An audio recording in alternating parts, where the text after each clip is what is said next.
इस वीडियो के थ्रू हम लोग बात करने वाले हैं एल्डोल कंडेंसेशन के बारे में। और एल्डोल कंडेंसेशन की जिस बेसिक को मैं स्टार्ट करने वाला हूं, आई डोंट थिंक कि आपको इतना कोई समझाएगा।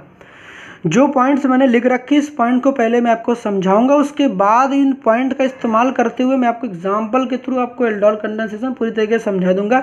2 मिनट देना इन थियोरी को समझने के लिए, 2 मिनट मैं आपको लेना चाहूँगा इन थियोरी को समझाने के लिए। उसके बाद देखना इन्हीं थियोरी का इस्तेमाल करके मैं किस तरीके से क्वेश्चन को सॉल्व करने वाला हूँ। तो सबसे पहले आपके दिमाग में यह चीज़ आना चाहिए कि एल्डोल कंडेंसेशन कौन देता है। तो आपको पता होना चाहिए कि एल्डोल कंडेंसेशन एल्डिहाइड और कीटोन ही केवल देते हैं। एल्डोल कंडेंसेशन केवल एल्डिहाइड और कीटोन देते हैं।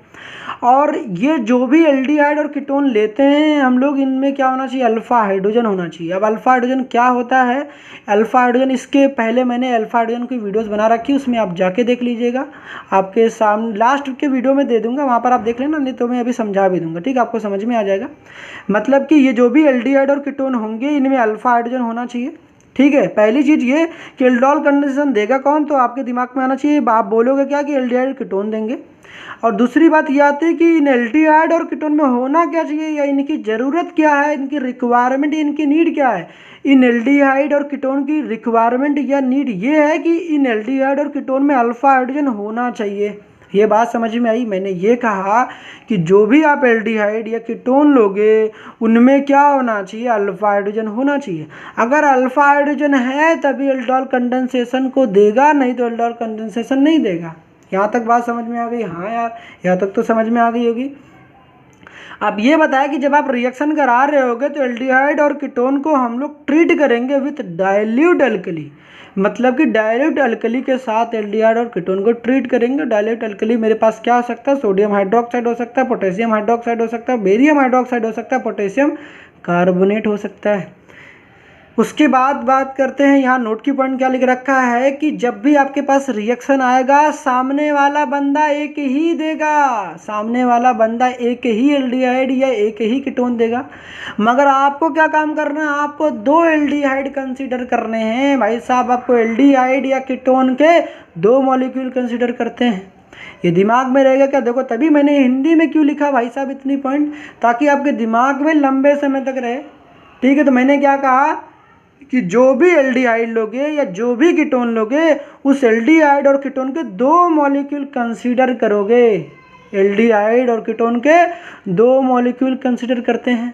अब आपके दिमाग में क्वेश्चन आएगा कि क्या दोनों मॉलिक्यूल सेम रहेंगे या दोनों मॉलिक्यूल डिफरेंट रहेंगे। तो हमने कहा यार बहुत बढ़िया क्वेश्चन आपने पूछ लिया, दोनों मॉलिक्यूल सेम रहेंगे या दोनों मॉलिक्यूल डिफरेंट रहेंगे। तो हमने कहा कि इन्हीं की बेसिस पर तो एल्डोल कंडेंसेशन को 2 पार्ट में क्लासिफाई कर दिया गया, एक सिंपल एल्डोल और दूसरा क्रॉस एल्डोल। आपने क्या पूछा क्वेश्चन कि भाई साहब एल्डिहाइड और कीटोन के 2 मॉलिक्यूल कंसीडर करते हैं, क्या दोनों ही मॉलिक्यूल सेम रहने वाले हैं या दोनों ही मॉलिक्यूल डिफरेंट रहने वाले हैं। तो मैंने कहा कि इसी बात को ही ध्यान में रखते हुए जिन्होंने बनाया एल्डोल कंडेंसेशन को 2 पार्ट में क्लासिफाई कर दिया। पहला पार्ट रहा सिंपल एल्डोल और दूसरा रहा क्रॉस एल्डोल। तो एल्डोल कंडेंसेशन 2 टाइप्स के होते हैं, सिंपल एल्डोल कंडेंसेशन और दूसरा कौन सा रहे, क्रॉस एल्डोल कंडेंसेशन। ये बात समझ में आई। अब आपके दिमाग में आता है सिंपल एल्डोल कंडेंसेशन क्या होता है। तो सिंपल एल्डोल कंडेंसेशन में दोनों ही एल्डिहाइड या दोनों ही कीटोन क्या रहते हैं, सेम रहते हैं। मतलब कि both molecules will be same, मतलब कि दोनों ही एल्डिहाइड सेम रहेंगे और दोनों ही कीटोन क्या रहेंगे, सेम रहेंगे। अब ये समझ नहीं आया तो अभी एग्जाम्पल के थ्रू देखेंगे, हम लोग को समझ में बिल्कुल आ जाएगा। क्रॉस एल्डोल में क्या करते हैं कि यहाँ पर both molecules will be different, both molecules will be different, मतलब कि जो आप एल्डिहाइड या कीटोन लोगे वो दोनों ही डिफरेंट रहेंगे। बट एक इंपॉर्टेंट पॉइंट क्या लिखा, दोनों में किसी एक के पास अल्फा हाइड्रोजन होना चाहिए। आप 2 मॉलिक्यूल तो लोगे मगर दोनों मॉलिक्यूल में ही, मतलब कि 2 एल्डिहाइड लोगे या 2 कीटोन लोगे, उन दोनों में से ही किसी एक के पास क्या होना चाहिए, अल्फा हाइड्रोजन होना चाहिए। आपके दिमाग में दूसरा क्वेश्चन है, अगर दोनों में ही अल्फा हाइड्रोजन हो जाए तो, अगर दोनों में ही अल्फा हाइड्रोजन हो जाए तो मैंने कहा कि अगर आपके पास दोनों में किसी एक के पास अल्फा हाइड्रोजन बनेगा तो आपके पास एक ही कंपाउंड की फॉर्मेशन होगी, एक ही प्रोडक्ट की फॉर्मेशन होगी, एक ही प्रोडक्ट की फॉर्मेशन होगी। अगर इस तरीके से हो गया कि both molecules present alpha hydrogen, हमने कहा कि अगर दोनों ही मॉलिक्यूल अल्फा हाइड्रोजन को मतलब कि पजेस करते हैं, पजेस करते हैं तो होगा क्या यहाँ पर कि हमारे पास 4 डिफरेंट प्रोडक्ट की फॉर्मेशन होगी। मैंने क्या कहा कि 4 डिफरेंट प्रोडक्ट की फॉर्मेशन होगी अगर दोनों ही मॉलिक्यूल्स में अल्फ़ा हाइड्रोजन होंगे तो दोनों ही मॉलिक्यूल में अल्फ़ा हाइड्रोजन होंगे तो 4 क्या होंगे, 4 क्या होंगे मेरे पास प्रोडक्ट की फॉर्मेशन होगी, 4 प्रोडक्ट की फॉर्मेशन होगी, या यूँ कह सकते हो मिक्सचर ऑफ 4 प्रोडक्ट बनेंगे। क्या बनेंगे? मिक्सचर ऑफ, इसको लिख लेना पूरा स्पेलिंग, मिक्सचर ऑफ 4 प्रोडक्ट बनेंगे। ठीक है, मिक्सचर ऑफ 4 प्रोडक्ट बनेंगे। ठीक है, इसको लिख लोगे क्या आप? ठीक है, इसको लिख लेना। हमने ये बताया कि अगर दोनों ही मॉलिक्यूल के पास अल्फ़ा हाइड्रोजन होंगे तो 4 प्रोडक्ट बनेंगे। हमने कि अगर हमारे पास क्या होगा कि दोनों ही मॉलिक्यूल में से किसी एक के पास क्या होना चाहिए, अल्फ़ा हाइड्रोजन होना चाहिए। ये बात समझ में आई कि नहीं आई? यहाँ तक तो समझ में आई नहीं आई कोई फ़र्क नहीं पड़ता है। यहाँ तक तो भाई साहब किसी को समझ कुछ नहीं आया होगा। एक बार सुन लो, उसके बाद सारी बात समझ में आएगी। थोड़ा सा टाइम और लेना चाहूँगा। मैंने ये कहा कि एल्डिहाइड और ketones having alpha hydrogens are treated with dilute alkali. It forms beta hydroxy aldehyde and ketones, and the beta hydroxy and aldehyde or ketones are treated, और यूँ कह सकते हो कि are heated. It forms alpha beta unsaturated aldehyde and ketones. हमने ये कहा कि ऐसा एल्डिहाइड या कीटोन जिसमें अल्फा हाइड्रोजन हो उसको डाइल्यूट अल्कली के साथ ट्रीट करेंगे तो वो बीटा हाइड्रोक्सी एल्डिहाइड या कीटोन बनाएगा, और जो भी बीटा हाइड्रोक्सी एल्डिहाइड या कीटोन बनेगा अगर उसको हम लोग हीटिंग करते हैं तो alpha beta unsaturated aldehyde and ketone बनता है। ये बात अगर आपको समझ में आ गई तो मुझे पूरी तरीके से उम्मीद है कि आप इन डेफिनेशंस को बना के लिख लोगे। फिर भी आपको लगता है बना के नहीं लिख पाओगे, पहले एग्जाम्पल समझते हैं, एट द एंड या फिर दूसरी लेक्चर्स में हम लोग जो इसका दूसरा पार्ट होगा वहाँ पर पूरी डेफिनेशन की बात करेंगे। पहले मेन फोकस हम लोग समझने पे करते हैं। तो यहाँ तक बातें समझ में आई? तो चलो यार समझते हैं फिर। अब आपके सामने देखो एक रिएक्शन मैंने लिख रखी है। अब इस रिएक्शंस पार्ट में आपको क्या समझना है कि आपके पेपर में केवल इतना लिख देंगे और डाइल्यूट NaOH लिख देंगे और कह देंगे कि बताओ भाई साहब ए क्या है, और साथ में हीटिंग भी कर देते हैं तो मामला तो और ही गड़बड़ हो जाता है। मतलब कि अगर आपके साथ लिख दे डाइल्यूट NaOH और हीटिंग दिखा रखे हैं, ये हीट का सिंबल है, और यहाँ पर हमारे पास लिख रखा है एसिटाल्डिहाइड, तो आपके सामने पूछ लेते हैं कि बताओ यहाँ जो प्रोडक्ट बनेगा क्या बनेगा। मान लो उन्होंने बोल दिया कि ए क्या बनेगा, इसको बता दो क्या बनने वाला है।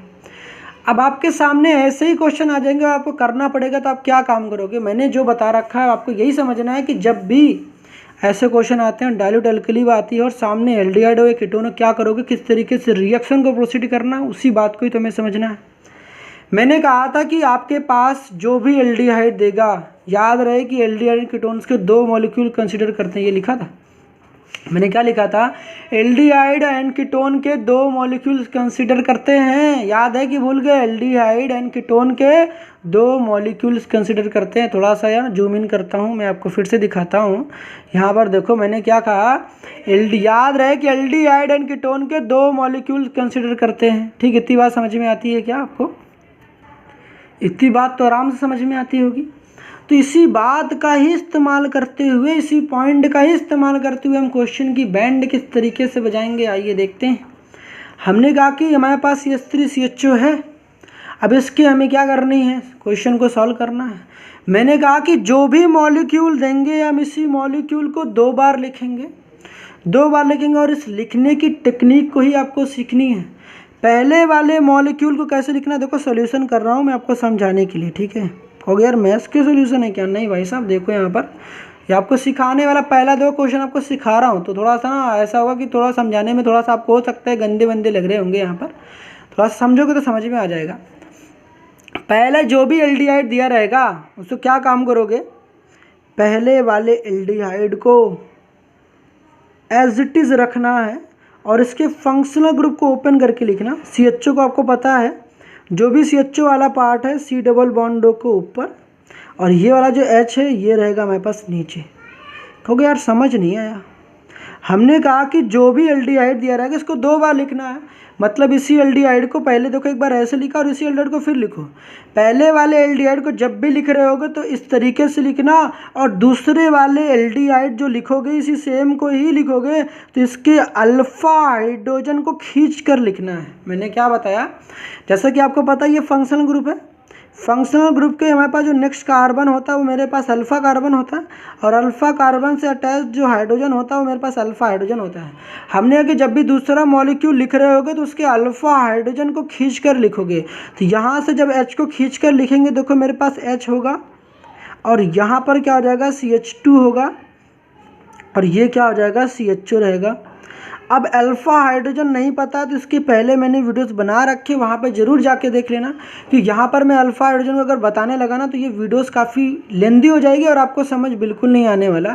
कि देखो एक क्वेश्चन को मैं ज़्यादा टाइम दूंगा ना तो होगा क्या, बहुत सारे बच्चे ऐसे ही देख कर भाग जाएंगे।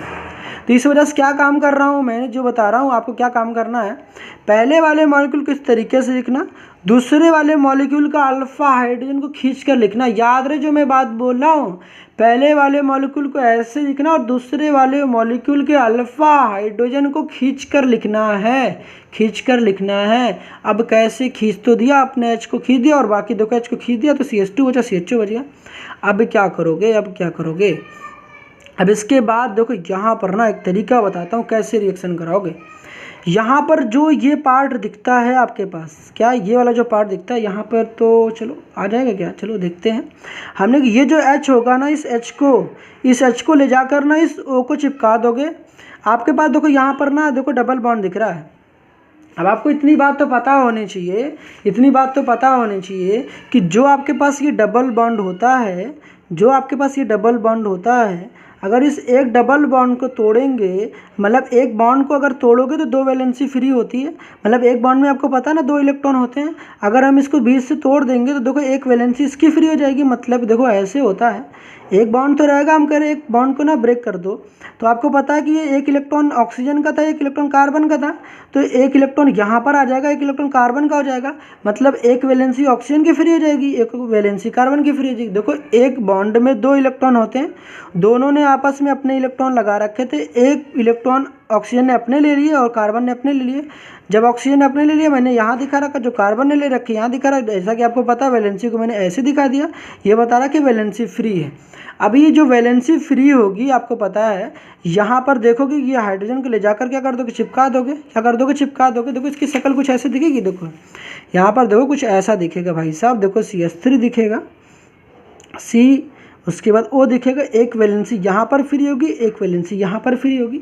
और यहाँ पर क्या करोगे, जो ये वाली वैलेंसी फ्री होगी ना, यहाँ पर ये H ले जाकर जोड़ दोगे, यहाँ पर H अटैच कर दोगे, और यहाँ वाले पार्ट पे ये जो हमारे पास CH2 है ये ले जाकर यहाँ पर अटैच कर दोगे। क्या ये बात समझ में आई? तो अभी देखो शॉर्ट ट्रिक भी समझ में आएगा, पहले एक बार समझ लो अच्छे से। देखो मैंने क्या काम किया, इस O को मैंने देखो OH में कन्वर्ट कर दिया, और यहाँ से देखो एक बॉन्ड को जो मैंने तोड़ा यहाँ पर एक बॉन्ड फ्री किया, और यहाँ पर लाके मैंने इस पूरे पार्ट को अटैच कर दिया। समझ में आई कि नहीं आई बातें? देखो अगर समझ नहीं आ रही ना, मैं एक बार आपको फिर से समझाना चाहूँगा। यहाँ पर देखो इसको पहले देखो मैंने ऐसे किया, CH3 लिखा, फिर C लिखा, यहाँ पर देखो एक बॉन्ड को मैंने ब्रेक कर दिया, O लिखा, उसके बाद यहाँ पर एक वैलेंसी फ्री हुई, और नीचे वाला तो हाइड्रोजन एज इट इज़ ही था, एक वैलेंसी यहाँ फ्री हुई। एक बॉन्ड टूटता है, 2 वैलेंसीज फ्री होती हैं, एक बॉन्ड ब्रेक होगा, 2 वैलेंसी फ्री होंगी। मैंने इस बॉन्ड को ब्रेक कर दिया, 2 वैलेंसी फ्री हो गई कि यहाँ पर। अब क्या काम करना है, आपको पता है कि ये वाला ग्रुप यहाँ पर जो हमारे पास H है और CH2 क्या लिखा गया है, CHO लिखा गया। अब आपको क्या काम करना है, आपको क्या काम करना, जो ये H रहेगा इस H को ले जाकर यहाँ पर चिपका देना है, इस H को ले जाकर यहाँ चिपका देना है, और ये जो पार्ट बचेगा इसको ले जाकर यहाँ पर अटैच कर देना। देखो कैसे दिखेगी इसकी शक्ल, इसकी शक्ल जो दिखेगी CH3, फिर उसके बाद C, यहाँ पर होगा OH, और यहाँ पर जब आपको पता है कि ये पार्ट तो जाके यहाँ पर अटैच हो गया, तो यहाँ पर तो वैलेंसी फिर ये वाला पार्ट और ये वाले पार्ट आपस में अटैच हो जाएंगे, तो यहाँ पर बन जाएगा CH2 CHO बन जाएगा, और ये नीचे वाला पार्ट एज इट इज़ रहेगा। अब यहाँ पर देखो जो मैंने आपको एक पॉइंट लिख रखी थी, जहाँ पर आपने पहली कंडीशन को फुलफिल किया है कि जो भी एल्डिहाइड और कीटोन्स होंगे उसके अल्फ़ा हाइड्रोजन को खींचना है, ठीक है। उसके बाद डायल्यूट अल्कली के साथ रिएक्शन करानी है, जो कंपाउंड बनेगा उसको हम लोग बीटा हाइड्रोक्सी एल्डिहाइड और कीटोन कहेंगे। और याद रखना कि ये बीटा हाइड्रोक्सी अगर आपके पास नहीं बन रहा है इसका मतलब आपने गलत कर रखा है। और देखते हैं क्या बीटा हाइड्रोक्सी एल्डिहाइड कीटोन बन रहा है या नहीं बन रहा है, और देखते हैं कैसे चेक करते हैं। हमने कि देखो ये हमने कहा कि देखो अल्फा कार्बन क्या होता है, बीटा कार्बन क्या होता है, मैंने बताया था कि फंक्शनल ग्रुप से attached next carbon alpha carbon, functional group से directly attached carbon alpha carbon, और अल्फा कार्बन से अटैच्ड कार्बन क्या होता है, बीटा कार्बन। और बीटा कार्बन पे बताओ OH ग्रुप जुड़ा है कि नहीं है, OH ग्रुप अटैच्ड है या नहीं है। इसी OH ग्रुप को हम लोग क्या कहते हैं, हाइड्रोक्सी कहते हैं, इतना तो पता होगा। OH ग्रुप को हम लोग क्या कहते हैं, हाइड्रोक्सी कहते हैं। तो मैंने वही कहा कि देखो ये मेरे पास CH एक फंक्शनल ग्रुप है, फंक्शनल ग्रुप से डायरेक्टली अटैच्ड कार्बन को अल्फा कार्बन, और अल्फा कार्बन से जो कार्बन अटैच्ड होता है उसे हम बीटा कार्बन कहते हैं। क्योंकि यहाँ बीटा कार्बन पर हाइड्रोक्सी अटैच्ड है, इसीलिए हम लोग इसको क्या कहते हैं, बीटा हाइड्रोक्सी एल्डिहाइड कहेंगे। ये जो बनने वाला स्पीसीज उसको हम लोग क्या कहेंगे, बीटा हाइड्रोक्सी एल्डिहाइड। तो ये भी हमने चेक किया कि भाई साहब मेरा बीटा हाइड्रोक्सी एल्डिहाइड बन रहा है। तो जब भी आपके पास क्वेश्चन आता है दो बात ध्यान रहे हमेशा, अगर आप इस दोनों ही बात को ध्यान रखते हो, डैम श्योर कि यार क्वेश्चन गलत करके तो बिल्कुल नहीं आओगे, क्वेश्चन गलत करके तो बिल्कुल ही नहीं आओगे। ठीक है, बात समझ लो क्या करना है।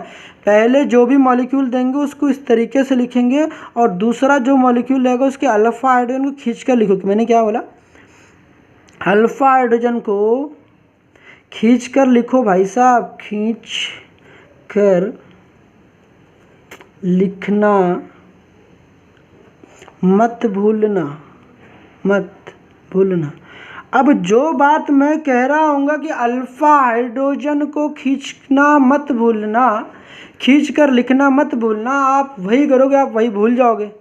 कहते हैं ना कि जो बात मैं कह रहा हूँ कि मत भूलना, आप वही बात भूल जाओगे और क्वेश्चन गलत करके आओगे। तो जो मैं कह रहा हूँ इस बात को नोट कर लो, मैं आपको अलग से नोट करके भी दिखा देता हूँ। ठीक है, जो मैंने यहाँ बता रखी है ये मेरा पहला पॉइंट कंप्लीट होता है, मेरे पास ये पहला पॉइंट कंप्लीट होता है। अब इसको फर्दर हीटिंग करते हैं। अब हीटिंग करने के बाद क्या होगा, जब भी हीटिंग करोगे तो जिस कार्बन पर OH कनेक्टेड होगा उसके अगल बगल देखना कि बताओ उस कार्बन OH जिस कार्बन से कनेक्टेड है उसके अगल बगल देखना कि जो कार्बन, इस कार्बन से कौन सा कार्बन अटैच्ड है। इस कार्बन OH देखो जिस कार्बन से कनेक्टेड है ये वाला कार्बन है, इस कार्बन से ये वाला भी कार्बन कनेक्टेड है, ये वाला कार्बन भी। और देखना कि जो OH जिस कार्बन से कनेक्टेड है उससे अटैच्ड कार्बन के पास, किन कार्बन के पास हाइड्रोजन कम है। तो देखो यहाँ वाले हाइड्रोजन के, इस वाले कार्बन के पास भी हाइड्रोजन 2 है, इस वाले कार्बन के पास हाइड्रोजन 3 है। तो जिसके पास हाइड्रोजन कम होगा वहाँ से क्या निकालोगे, वाटर के मॉलिक्यूल को रिमूव कर दोगे, वाटर के मॉलिक्यूल को रिमूव कर दोगे। मतलब क्या हुआ, जब हीटिंग करोगे ना तो यहाँ पर यहाँ का OH और यहाँ का H निकाल लोगे, तो यहाँ पर मेरे पास देखो क्या हो जाएगा, CH3 हो जाएगा, यहाँ पर C हो जाएगा, और यहाँ पर डबल बॉन्ड की फॉर्मेशन हो जाएगी, डबल बॉन्ड CH हो जाएगा, और यहाँ पर CHO हो जाएगा, और यहाँ तो H था ही। इसको और अच्छे से लिखोगे, थोड़ा इसको यहाँ चिपका के लिख सकते हो। देखो यहाँ पर CH3 लिख दोगे, CH लिख दोगे, उसके बाद डबल बॉन्ड फिर से CH, और यहाँ पर हो जाएगा CHO। पता यहाँ तक कोई दिक्कत क्या, किसी भी तरीके की मुझे नहीं लगता ये प्रॉब्लम सबको आई होगी।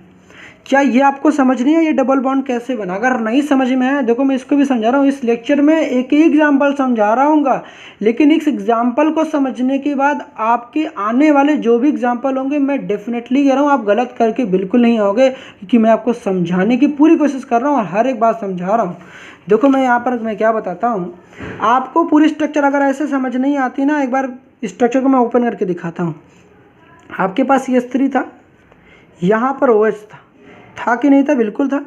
हमने कहा कि यहाँ पर H था, आपने कहा कि बिल्कुल जी यहाँ भी H था। हमने ये दोनों जो हाइड्रोजन आपके पास दिख रहे हैं, ये जो दोनों जो आपके पास हाइड्रोजन यहाँ दिख रहे हैं, इस हाइड्रोजन को मैं ना एक काम कर देता हूँ, यहाँ पर मैं इस हाइड्रोजन को यहाँ पर मैं ऐसे लिख देता हूँ, और इस हाइड्रोजन को ऐसे लिख देता हूँ, और यहाँ पर CHO को मैं ऐसे ही अटैच्ड कर देता हूँ। अब बताओ, मैंने कहा कि जब आप ऐसा बीटा हाइड्रोक्सी एल्डिहाइड और कीटोन या बना लोगे तो उसके बाद आपका नेक्स्ट स्टेप क्या रहेगा, हीटिंग करोगे। जैसा कि आपको पता है कि जब हीटिंग करोगे तो अच्छो की पानी निकल जाती है, गर्मी पड़ने से अच्छो की भाई पानी निकल जाती है। तो मतलब कि जब हीट करोगे तो इससे वाटर के मॉलिक्यूल रिलीज हो जाएंगे। अब वाटर कैसे निकलेगा, OH और H मिलकर पानी तो निकलता है, तो ये OH और ये H आपस में कंबाइन होकर वाटर के मॉलिक्यूल के फॉर्म में रिलीज हो जाएंगे। तो बताओ ये वाला दोनों ही आपस में क्या हो जाएंगे, देखो बीच में गिर जाएंगे और डबल बॉन्ड की फॉर्मेशन कर लेंगे। ये और ये वाटर के मॉलिक्यूल बन के रिलीज हो गए। अब आपको पता क्या है कि जब ये दोनों रिलीज हो जाएंगे तो ये बॉन्ड यहाँ पर और ये बॉन्ड यहाँ पर दोनों आपस में मिल जाएंगे। देखो होगा क्या, फिर ये दो यहाँ पर डबल बॉन्ड की फॉर्मेशन कर लेंगे, जो कि मैंने यहाँ पर दिखा रखा है। यहाँ तक समझ में आया कि नहीं आया, कोई दिक्कत नहीं। और रही बात ये हाइड्रोजन की, तो हाइड्रोजन भाई साहब यहाँ लिख लेना CH। जब देखो इसको हटा दोगे तो ऐसे ही तो दिखेगा, देखो यहाँ पर ऐसे तो दिखेगा। अच्छा दूसरी बात ऐसे समझ नहीं आती। अच्छा होता है एक बॉन्ड में 2 इलेक्ट्रॉन होते हैं, एक बॉन्ड में 2 इलेक्ट्रॉन होते हैं।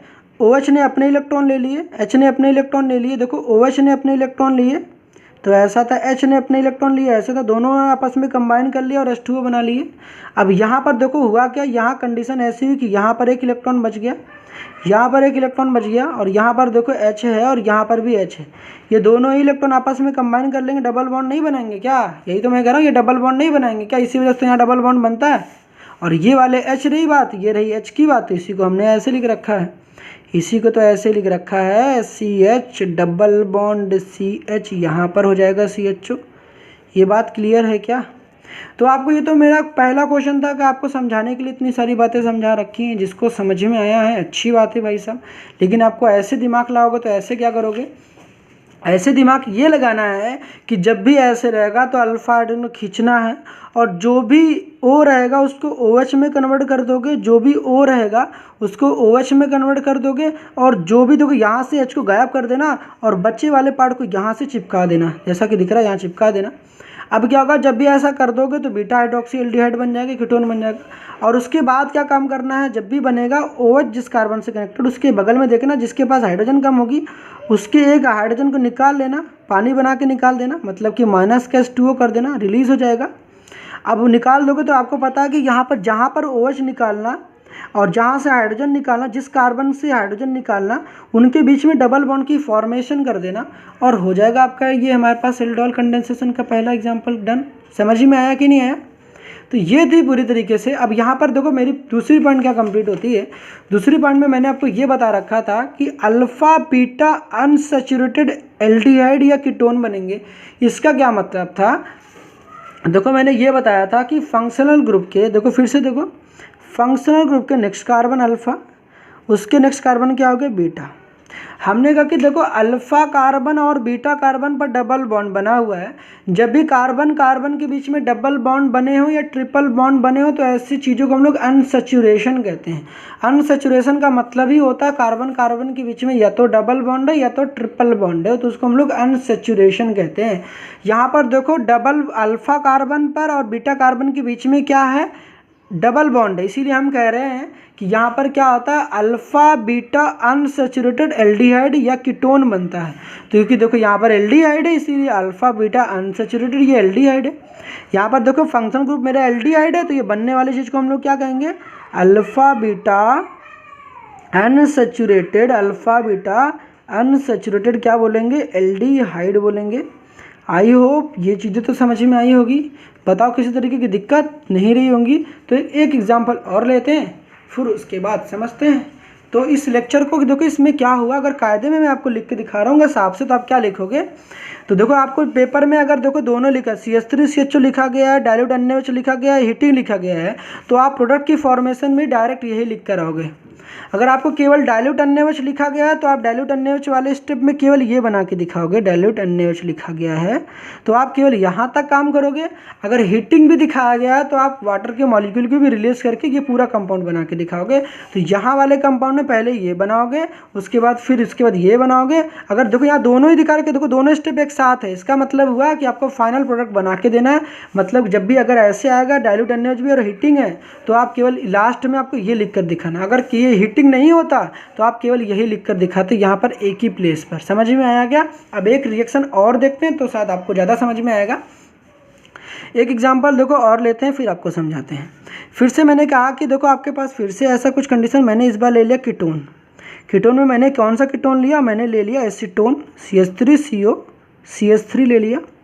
ये बात सही है। इसको आपको नहीं पता तो कॉमन नेम भाई साहब आपको पता होना चाहिए। इसका नाम क्या है, एसीटोन। क्या नाम है इसका नाम कॉमन नेम है एसीटोन। इसका आईयूपैक की नेम की बात करोगे, इसका आईयूपैक नेम है propane two own, propane two own. पिछले वाले एग्जाम्पल में मैंने आपको बता रखा था, जाके देख लेना, ठीक। प्रोपेन टू ओन है, यहाँ पर हाइफन लगा लेना, ठीक। तो ये तो होगा CH3CO CH3। यहाँ पर फिर से बात आई कि यहाँ पर क्या लिखा गया है, डाइल्यूट NaOH, डाइल्यूट NaOH। और सेकेंड स्टेप में क्या लिया, देखो पहली स्टेप ये है और सेकेंड स्टेप मेरे पास क्या है, हीटिंग है। अगर ऐसे लिखी गई इसका क्या मतलब हो गया, आपको पूरी कर दी, यहाँ तक आपको रिएक्शन करानी है। अब इसको देखते हैं हम लोग, समझते हैं कैसे कराएंगे। मैंने कहा कि जब भी आपके पास रिएक्शन देगा आप क्या काम करोगे, आपके पास रिएक्शन देती है, पहले जो भी मॉलिक्यूल इसको 2 बार लिखना है। 2 बार किस तरीके से लिखोगे, मैंने क्या काम कहा, पहले वाले मॉलिक्यूल को ऐसे लिखना है, पहले वाले मॉलिक्यूल को इस तरीके से लिखना है, पहले वाले मॉलिक्यूल को इस तरीके से लिखना है। कैसे, आर अगर एल्डिहाइड रहेगा तो ऐसे, ऐसे लिखना है। अगर कीटोन रहेगा तो ऐसे, भाई साहब कीटोन रहेगा तो आपको पता है RC डबल बॉन्ड O, यहाँ पर करना है आपको R। समझ में आया, समझ में आया क्या। एल्डिहाइड रहेगा तो ऐसे, कीटोन रहेगा तो ऐसे।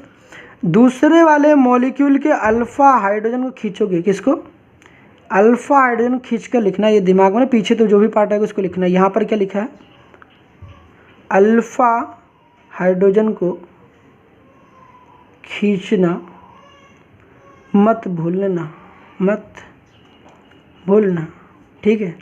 अब इस तरीके से लिखने का मेरा मकसद यही होता ताकि आपको समझ में आए, ठीक है। ज़्यादा इंग्लिश में किस लिए नहीं लिख रहा हूँ, सो दैट आपके दिमाग में लंबे समय तक रहने वाला नहीं, मुझे पता है, ठीक है। यहाँ पर क्या होगा, अल्फ़ा हाइड्रोजन को खींचना मत भूलना। जो भी दूसरा मॉलिक्यूल, यही सेम मॉलिक्यूल भी हो सकते हैं डिफरेंट, लेकिन याद रखना जो भी दूसरा मॉलिक्यूल, देखो ये मेरे पास पहला मॉलिक्यूल होता है और यहाँ मेरे पास दूसरा मॉलिक्यूल होता है। पहले वाले मॉलिक्यूल के मुझे केवल फंक्शनल ग्रुप से मतलब रहता है, पहले वाले ग्रुप के मुझे केवल फंक्शनल ग्रुप से मतलब रहता है, देख सकते हो यहाँ पर। और दूसरे वाले मॉलिक्यूल को मुझे अल्फ़ा हाइड्रोजन से मतलब रहता है। ये 2 काम कर लेते हो आपका पूरी क्वेश्चन बन जाता है। और इसी क्वेश्चन को बनाने के लिए चलो यहाँ पर मैं आपको दिखाता हूँ। मेरे पास एग्जाम्पल ले रखा है, मैंने एग्जाम्पल ले रखा है, मैंने एग्जाम्पल कौन सा लिया, कीटोन लिया। अब मैंने क्या बताया, जो काम मैंने वही बता रखा है, यहाँ किया। पहले वाले मॉलिक्यूल को मैंने क्या काम किया, ऐसे लिखा, CH3 लिखा। जैसे कि आपको पता है ये भी R है, ये भी कार्बन की चेन है और ये भी कार्बन की चेन है, मतलब कि ये इस कैटेगरी से बिलोंग करेगा। मेरे पास ये कीटोन है, ये भी R है और ये भी R। जब भी एल्डिहाइड रहता तो भाई साहब वहाँ एक H रहता है, ठीक है। तो यहाँ पर मेरे पास क्या है, ये मेरे पास कीटोन है। तो यहाँ पर आपको क्या काम करना है, कीटोन को आप ऐसे लिखोगे, ऐसे, उसके बाद ऐसे कर लोगे, बताओ समझ में आई। दूसरे वाले मॉलिक्यूल को लिखोगे मगर अल्फ़ा हाइड्रोजन को खींचकर। अल्फ़ा हाइड्रोजन यहाँ पर कौन सा है, ये आपको मैंने बताया था प्रीवियस लेक्चर में। कीटोन में देखोगे ध्यान से, कीटोन ये रहा मेरे पास, ये रहा CH3 और ये रहा CH3। हमने कहा कि ये मेरे पास फंक्शनल ग्रुप है, फंक्शनल ग्रुप के नेक्स्ट कार्बन, या फंक्शनल ग्रुप से मेरे पास डायरेक्टली अटैच्ड कार्बन को अल्फ़ा कार्बन, तो ये भी अल्फ़ा कार्बन, ये भी अल्फ़ा कार्बन है, ये भी अल्फ़ा कार्बन है, ये भी अल्फ़ा कार्बन। और अल्फ़ा कार्बन से अटैच्ड हाइड्रोजन को हम लोग क्या कहते हैं, अल्फ़ा हाइड्रोजन। तो अल्फ़ा हाइड्रोजन यहाँ भी है और यहाँ भी है। एक हाइड्रोजन को ही खींच के लिखना है, ध्यान रखना, केवल एक अल्फ़ा हाइड्रोजन को खींच के लिखना है, एक अल्फ़ा हाइड्रोजन को खींचना मत भूलना, एक, केवल ये ध्यान रखना, ओनली 1, ठीक है। ओनली 1 अल्फ़ा हाइड्रोजन क्या करोगे, स्नैच करोगे, ठीक है। अब क्या करोगे, देखो यहाँ पर मेरे पास CH3 में यहाँ पर अल्फ़ा हाइड्रोजन है कि नहीं, जैसा कि आपको पता है ये फंक्शनल ग्रुप, ये भी अल्फ़ा हाइड्रोजन, यहाँ भी एक खींच कर लिखो, यहाँ पर H लिखोगे और यहाँ पर जब H खींच कर लिखोगे तो यहाँ पर मेरे पास CH2 बचेगा, CH2 बचेगा, लिख लो। बाकी पूरा पार्ट एज इट इज़ लिखो यार, पूरा पार्ट एज इट इज़ लिखो, कोई दिक्कत वाली बात ही नहीं है। अब करना ही क्या रह गया, कुछ तो बचा ही नहीं है। ये पहली स्टेप होती है मेरे पास डाइल्यूट NaOH के साथ रिएक्शन, किसके साथ, डाइल्यूट NaOH के साथ। ये जो मेरे पास O रहेगा उसको OH बना दोगे, जो मेरे पास O रहेगा उसको OH बना दोगे। डबल बॉन्ड को ना, एक डबल बॉन्ड दिख रहा है ना, इसको एक गायब कर दोगे, डबल बॉन्ड को मत लिखना, एक को तोड़ दोगे, मैंने भी पिछले एग्जाम्पल में समझाया था। तो आपके पास क्या हो जाएगा, CH3, C, यहाँ पर OH, यहाँ पर ये जो जब यहाँ पर जाके चिपक गया तो यहाँ पर बताओ क्या बचेगा, कुछ नहीं बचेगा। इस पूरे पार्ट को ले जाके यहाँ चिपका दोगे इस कार्बन के साथ, तो यहाँ पर क्या दिख जाएगा, देखो CH2 CO CH3, समझ में आया क्या। और यहाँ जो नीचे वाला पार्ट था देखो, यहाँ पर एज इट इज़ रहेगा, क्या हो जाएगा मेरे पास, CH3 रहेगा। अब आप क्या कहोगे, मेन फोकस करना कि यहाँ फंक्शन ग्रुप मेरे पास कौन सा था, कीटोन था, CO था। तो आप बताओ कि यहाँ फंक्शनल ग्रुप है, तो मैं कहता हूँ क्या बीटा पे हाइड्रोक्सी बन रहा है कि नहीं बन रहा, चेक करो जरा। ये मेरे पास फंक्शनल ग्रुप है, आपको पता होना चाहिए इतनी बातें, ये फंक्शनल ग्रुप है। फंक्शनल ग्रुप से directly attached carbon alpha carbon, तो ये अल्फा कार्बन हो गया। और अल्फा कार्बन से नेक्स्ट वाला कार्बन क्या होता है, नेक्स्ट वाला कार्बन क्या होता है, बीटा कार्बन। क्या होता है, बीटा कार्बन। और बीटा कार्बन से डायरेक्टली अटैच्ड जो OH होगा, बीटा कार्बन तो जो भी OH ग्रुप अटैच होगा हम लोग से क्या कहेंगे, बीटा हाइड्रोक्सी। तो भाई सही है यार, अगर गलत होता तो बीटा पर हाइड्रोक्सी आता ही नहीं, ये चेक जरूर कर लेना भाई जब भी क्वेश्चन करना। तो ये मेरे पास जो बना वो बीटा हाइड्रोक्सी क्या बना, ये बनने वाला स्पीसीज क्या होगा, बीटा हाइड्रोक्सी कीटोन है, क्योंकि यहाँ पर CO है, तो क्या बोलोगे, बीटा हाइड्रोक्सी कीटोन बन गया।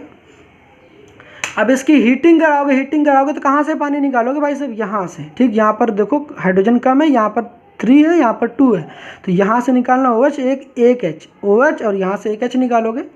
और जब भी यहाँ पर आप हीटिंग करते हो ध्यान रखना, तो डबल बॉन्ड की फॉर्मेशन जरूर करना, अभी मैंने आपको पीछे समझा रखा था, ठीक है। तो CH3, उसके बाद C, यहाँ पे OH और इस वाले के बीच में ना, ये वाले कार्बन का जो, ये वाले कार्बन के इनके बीच में डबल बॉन्ड की क्या कर दोगे, फॉर्मेशन। एक बॉन्ड तो और बना, एक बॉन्ड और बनाओगे, क्या मैंने बताया, एक बॉन्ड तो और बनाओगे, एक बॉन्ड और बनाओगे यहाँ पर और इनके बीच में, तो यहाँ पर बन जाएगा। और इसका देखो OH चला गया, यहाँ से एक H चला गया, एक H चला गया, तो यहाँ कितने H बचेगा, एक ही H तो बचेगा, तो C, और C के साथ H, यहाँ पर क्या हो जाएगा, CO CH3, और ये नीचे वाला जो CH3 था, ये नीचे वाला CH3 यहाँ आ जाएगा।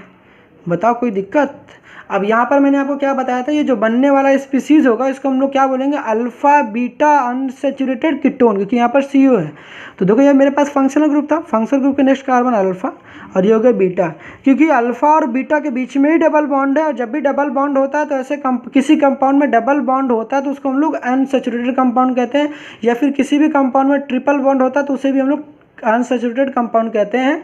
क्योंकि यहाँ पर हमारे पास कार्बन कार्बन के बीच में डबल बॉन्ड है और दोनों ही कार्बन, एक अल्फा है बीटा, तो हम कहेंगे यहाँ जो अनसैचुरेशन है, मतलब कि जो डबल बॉन्ड है वो अल्फा और बीटा कार्बन के बीच में, इसीलिए हम इसको क्या कहते हैं, अल्फा बीटा अनसैचुरेटेड